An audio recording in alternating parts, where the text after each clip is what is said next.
പ്രിയപ്പെട്ടവരെ, നമ്മൾ ഇന്നുള്ളത് കണ്ണൂരിലെ അറക്കൽ കൊട്ടാരത്തിലാണ്. ഇതിപ്പോൾ സംസ്ഥാന പുരാവസ്തു വകുപ്പിൻ്റെ കീഴിലാണ് ഈ കൊട്ടാരം പ്രവർത്തിക്കുന്നത്. ഇന്നിപ്പോൾ അറക്കൽ മ്യൂസിയം എന്ന പേരിലാണ് ഇത് അറിയപ്പെടുന്നത്.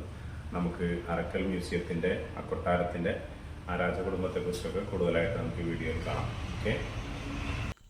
കണ്ണൂർ പട്ടണത്തിൽ നിന്നും അധികം ദൂരെയല്ലാതെ സ്ഥിതി ചെയ്യുന്ന ഒന്നാണ് അറക്കൽ കൊട്ടാരം എന്ന് പറയുന്നത്. ഇന്ന് കൊട്ടാരം എന്ന് പറയാൻ പാടില്ല, മ്യൂസിയമാണത്. സംസ്ഥാന പുരാവസ്തു വകുപ്പിൻ്റെ കീഴിലാണ് ഈ മ്യൂസിയം ഇന്ന് ഉള്ളത്. അറക്കൽ രാജവംശം എന്ന് പറയുന്നത് കേരളത്തിലെ ഏക മുസ്ലിം രാജവംശമായിരുന്നു. അവിടെ ഭരണം നടത്തിയിരുന്ന ആളുകൾ ആണാണെങ്കിൽ ആലി രാജ എന്നും സ്ത്രീയാണെങ്കിൽ അറക്കൽ ബീവി എന്നുമാണ് അവർ അറിയപ്പെട്ടിരുന്നത്.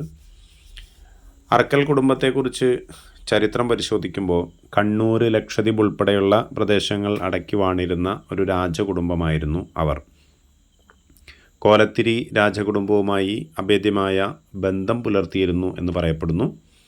അവിടെ നിന്നും വിവാഹം കഴിച്ചതിനാലാണ് ഇങ്ങനെ ഒരു കുടുംബമുണ്ടായത് എന്നൊക്കെ ഐതിഹ്യങ്ങളിൽ കാണപ്പെടുന്നുണ്ട്. ഏതായാലും ശക്തമായൊരു ഭരണവ്യവസ്ഥ അവിടെ നിലനിന്നിരുന്നു.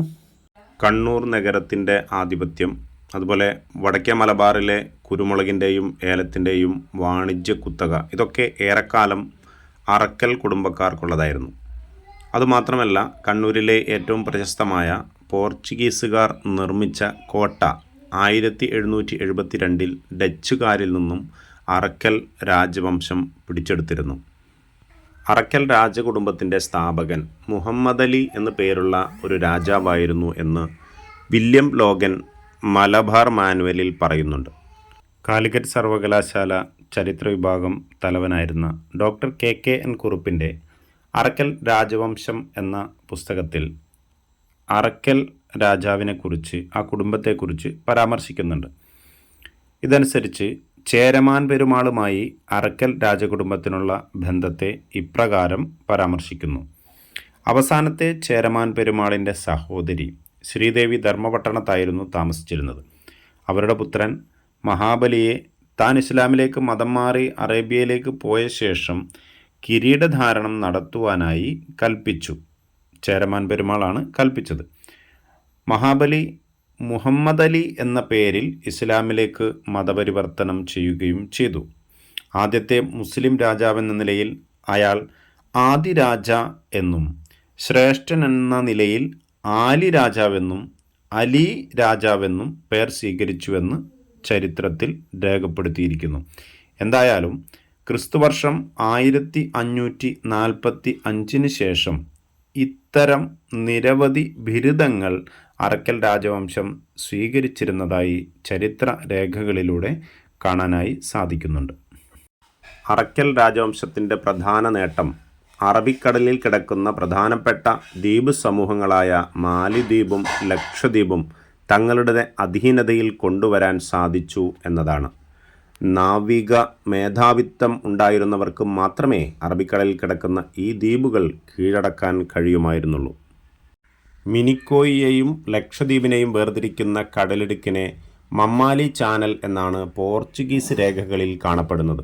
എത്രമാത്രം പരമാധികാരം കടലുകളിൽ ആലി രാജയുടെ നാവികർക്കുണ്ടായിരുന്നു എന്ന് ഇതിൽ നിന്ന് സ്പഷ്ടമാണ്. എന്നാൽ പോർച്ചുഗീസുകാരുടെ വരവോടുകൂടി ഈ നാവിക മേധാവിത്വം ചോദ്യം ചെയ്യപ്പെട്ടു. വിദേശ രാജ്യങ്ങളുമായുള്ള വ്യാപാര കുത്തകയും അല്പാൽപമായി അവർക്ക് നഷ്ടമാകാൻ തുടങ്ങി. വിദേശ ശക്തികൾ കേരളത്തിലെത്തിയതിനു ശേഷം നിരവധിയായ യുദ്ധങ്ങൾ, നിരവധിയായ പോരാട്ടങ്ങൾ അറക്കൽ രാജവംശവും വിദേശികളുമായി നടന്നതായി നമുക്ക് കാണാനായി സാധിക്കും. പോർച്ചുഗീസുകാരും ഡച്ചുകാരും ഇംഗ്ലീഷുകാരുമെല്ലാം തന്നെ അറക്കൽ കുടുംബവുമായി കലഹത്തിൽ ഏർപ്പെട്ടിരുന്നതായി ചരിത്രങ്ങളിൽ നിന്ന് വ്യക്തമാണ്. പോർച്ചുഗീസുകാർ അറക്കൽ കുടുംബത്തിൽ നിന്ന് ലക്ഷദ്വീപ് പിടിച്ചെടുത്തതും പിന്നീട് ആലി രാജാവ് അത് തിരിച്ചു പിടിച്ചതുമൊക്കെ നമുക്കിവിടെ കാണാനായി സാധിക്കും. എന്തായാലും അറക്കൽ രാജകുടുംബവുമായി ബന്ധപ്പെട്ട നിരവധി ചിത്രങ്ങളും ചരിത്രങ്ങളും നമുക്ക് ഈ മ്യൂസിയത്തിൽ കാണാനായി സാധിക്കുന്നുണ്ട്. അറക്കൽ രാജകുടുംബത്തിലെ ആദ്യത്തെ രാജാവ് മുതൽ ഇന്നും നിലനിന്നു പോരുന്ന ആ ഒരു സാങ്കല്പികമായ രീതി, അല്ലെങ്കിൽ ആ ഒരു രാജാധികാരത്തിൻ്റെ സംവിധാനം, ആ പേരോടുകൂടി ഇന്നും നിലനിൽക്കുന്നുണ്ട്. അറക്കൽ ബീവി എന്നും ആലി രാജ എന്നും ഉള്ള സ്ത്രീക്കും പുരുഷനുമുള്ള ആ ബിരുദ നാമങ്ങൾ ഇന്നും നിലനിർത്തി പോരുന്നുണ്ട്. അതുമായി ബന്ധപ്പെട്ട ചിത്രങ്ങൾ, ശേഷിപ്പുകൾ, അവർ ഉപയോഗിച്ചിരുന്ന നിരവധിയായ സാധനങ്ങൾ, ചരിത്രത്തിൻ്റെ ഭാഗമായി തീർന്ന ഒരുപാട് കാര്യങ്ങൾ നമുക്കിവിടെ കാണാനായി സാധിക്കും. എന്തായാലും കണ്ണൂരിലേക്ക് യാത്ര പുറപ്പെടുന്ന ആളുകൾക്ക് കണ്ണൂരിൽ ഒരുപാട് ചരിത്ര സ്ഥലങ്ങൾ സന്ദർശിക്കാനുണ്ട്. അതിൽ വളരെ പ്രധാനപ്പെട്ട ഒന്ന് തന്നെയാണ് അറക്കൽ കുടുംബവുമായി ബന്ധപ്പെട്ട ഈ ചരിത്ര മ്യൂസിയം എന്ന് പറയുന്നത്.